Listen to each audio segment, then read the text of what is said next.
I'm taking you on my trip to the salt mines.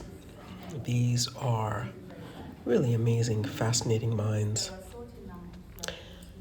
that were started in the 1300s. This is the entrance to it, and there is no elevator for the visitors. We have to take the stairs, which to the first level are 800 steps down. And we can only go in groups of 40 because of certain airlocks in the mine, they can only take 40 people at a time. They have to make sure that before one door in the airlock is open, the next one is closed. These mines are located half an hour from Krakow. Oops, sorry. Here is, on that first level, everything that you see here is salt. Sculptures made of salt. These are all made from miners over hundreds and hundreds of years. Salt was back then known as white gold. You can see it actually. This is the name of one of the rooms we're in, the chamber. I think before 1700 that this was made. It was a chapel. Amazing work. Our tour guide there. So you can turn your head to the left side, you see the door. Chapel. So this was very important to the miners. Chapels they built because it's very dangerous. A lot of them died. So they had to believe, or they looked to God to protect them. So they had chapels built. Legend about the rock salt. How, where.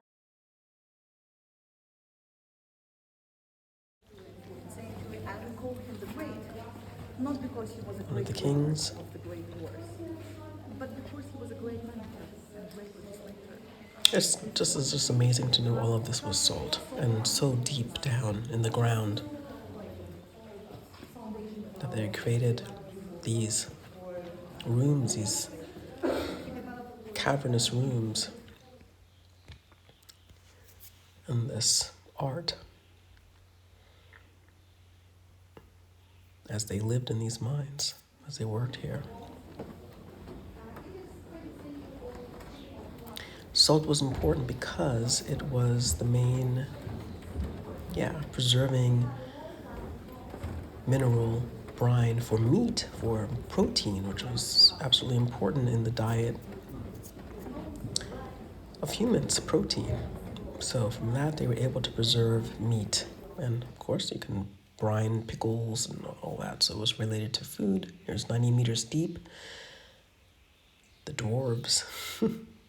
Responsible for only one task. For example, for the horses, or for the water, or for the idols, or for the carts with the wheels, the mining dogs, etc. No snow. So the miners became artists. Now here's one of the most impressive rooms. Look at this. Everything here made of salt. Carved into salt. Even the chandeliers that you see. And this is a chapel. And this is actually still an active chapel.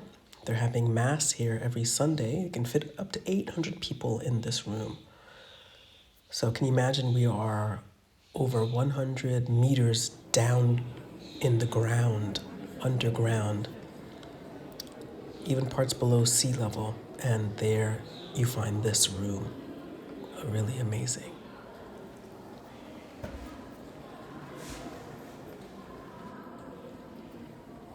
So just a bit more of the view of this magnificent room, because I think this for me was the most impressive part of the whole tour. Everything is made of salt. And this was all done by miners, so not any artists, just the miners that worked in these mines.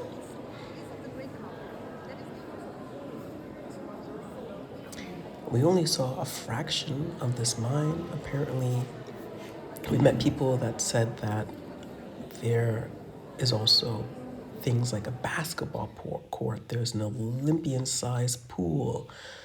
There's many other things that were created there that they're only able to show now just as a fraction because they have so many visitors. But I think before, people were able to walk around in the mines even on their own and discover certain rooms and chapels, and that was very controlled. There's lakes there as well. So this is one of the very salty lakes. And Steffen was very happy to see that Goethe, you can't see in the background, but Goethe's there. Here's Steffen's take on it. Where are we? We're in a salt mine, the mines How of deep? Moria. How deep underground are we? I have forgotten, but 200 meters. Oy, oy, oy. Almost 200 meters underground We walked in large caverns. This is actually the last one before we exit and take the elevator up. Well, we walked down over 800 steps to come into different chambers. And this is the last one. And how was the experience? pretty What did you- what do you- Very salty, I must say. I'm very thirsty now. And no, it's really impressive. If you think they guys worked without modern instruments, without dynamite, and just with a little torch. Picks, and this is only one as of many. They also had chapels down here, huge halls. Huge church.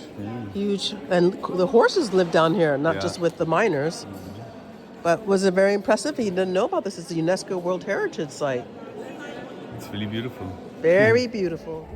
All right, so this was actually a long part of the tour was actually leaving the darn place.